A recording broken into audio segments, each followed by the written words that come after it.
want to go into the AFC South first and foremost with you. We open the show talking the Colts with Anthony Richardson being named the Week 1 starter. I don't think even the most gung-ho Colt fan, Elliot Bowman, I know we'll have as our producer this weekend. Even he is probably not pulling the trigger at 5.5 to 1. He wanted it, though.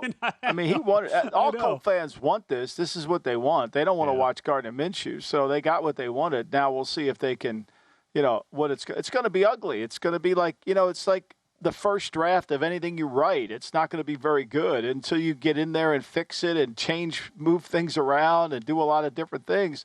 It's not going to be pretty, but, it is what it is. But for me, as we talk about this, I mean, this opens the door for Jacksonville. You're going to play against 2 rookie quarterbacks, Stroud twice and Richardson twice, okay? And Jacksonville looks like they're really good on offense. I think Calvin Ridley's really good.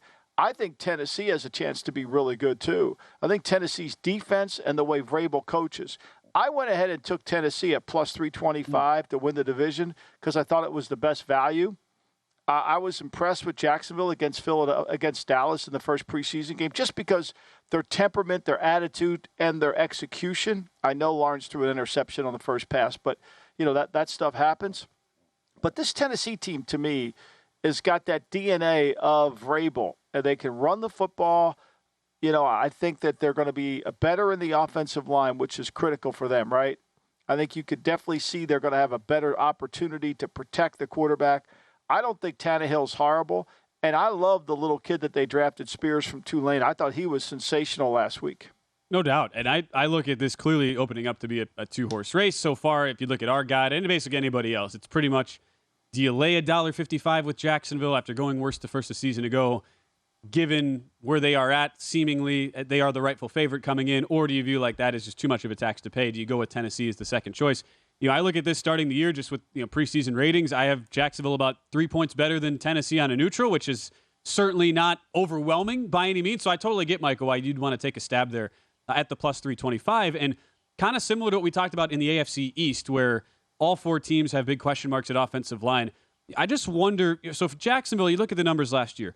Tied for 7th in yards per play offensively, 8th in yards per drive offensively, in large part because quarterback Trevor Lawrence put up borderline top 10 numbers last year. But the O-line was really, really weak in run block separation, 3rd worst in the league. We're bottom half in the league, 19th in a pressure rate allowed on the passing side. And so when you think about bringing in a rookie and Anton Harrison projected to start at right tackle, outside of Cam Robinson at left tackle, who has been objectively very, very good for Jacksonville, I look at that as still being a huge question mark for an O-line that very well might continue to cause havoc on that team. And I just wonder how much longer will Doug Peterson, how effectively will he be able to scheme around some of those limitations as good as it worked in 2022? I think that's a natural concern to have for the Jags here. Oh, I'm like, to me, Jacksonville's a little bit like Detroit. I'm not ready to go all in. I mean, we go back to it, right? Let's go back to week 17 or week 18. I get confused what weeks they are now. Jacksonville's sitting there playing Joshua Dobbs for Tennessee, and they're struggling to win that game, right? I mean, they're having a hard time. And, it's a 17-10 game, and Josh Allen gets the strip sacks on Dobbs and wins the game. And then they get really far behind to the Los Angeles Chargers, and then all of a sudden there's this great comeback that comes in. So, I see deficiencies in Jacksonville's game. And look, we know this. One of the things that they have to do is improve the offensive line. And with Robinson being suspended and out, and they're going to have to figure out Taylor goes to Kansas City. They got Walker Little, who started for him last year. Now he's going to have to become their best tackle until Robinson comes back. I think that's hard. Is Harrison ready to be the starter? I don't know yet. And any injury, I think if they lose ATN, I know they drafted Tanks Bigsby in the 3rd round from Auburn, but if any injury to ATN, I think could be really problematic for him. Sure, and I just wonder, especially in the year-to-year, up and down, ebb and flow nature of the NFL, when you go from worst to first in a division like Jacksonville, win 9 games a season to go, how much higher, given the lack of real personnel additions outside of what we talked about in wide receiver Calvin Ridley, how much higher could you really anticipate it? And bettors are betting like they already know Jacksonville is winning at least 10, if not 11 or 12. I've heard a lot of buzz about the Jaguars being sort of a sexy number 1 seed pick because of the weak division, that they could get to 13 potentially. And so you mentioned with Cam Robinson at left tackle, the 4-game suspension for violating the league's performance-enhancing drug policy. How much more can you really gain? You can still be a good football team and go 9-8 if you're Jacksonville and potentially still win the division, but it seems like it's gotten a little bit out of hand.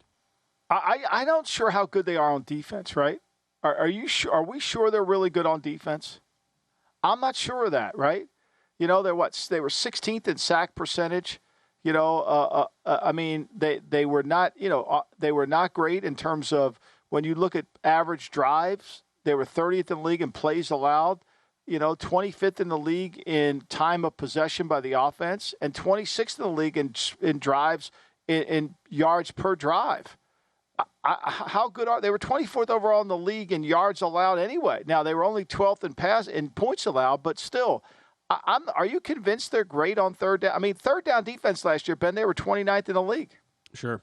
And when you go from, you have all those defensive numbers you laid out, and then you think, okay, how were they able to just bend but not break all season? Well, when you're top 7 in the league in turnover margin, that's a pretty easy example of that. And the Jaguars, you look at how those numbers turnover-wise, it tends to be very volatile year to year. And so Tyson Campbell as a corner did have market improvements in his second season, but I look at the rest of that unit and I go, that's a bottom 6, bottom 7 grouping in the league. You think about Darius Williams, Trey Herndon, Andre Sisco, Rayshon Jenkins. You're just projecting. You have to assume if you really like Jacksonville to make a run this year that they're going to get from at least one or two of those guys major leaps, which is always kind of hard to just assume. I think what you're assuming too is Travion Walker is going to be the number 1 pick overall in the draft.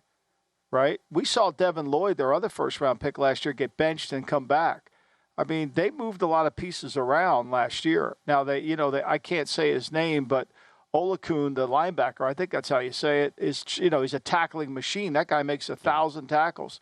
But they need pass rushers to really come through. They need Josh Allen, who was good last year, and they need Travion Walker to be that dominant edge guy. Now, we saw, what did they do? They brought in Clowney. What does that tell us? How does Clowney play on the edge on sub situations with Allen? Where's Walker play? That is a good question because when we're gonna have to find out how that. Now, they haven't signed him yet. They haven't signed him yet. But where does he play? That's telling you something without telling anything. Sure, and especially when you're having to lay $1.55 season long to make that bet. It's why I think it's only natural to be a little bit hesitant as a bettor. Go to VSiN.com/subscribe to become a VSiN Pro subscriber today.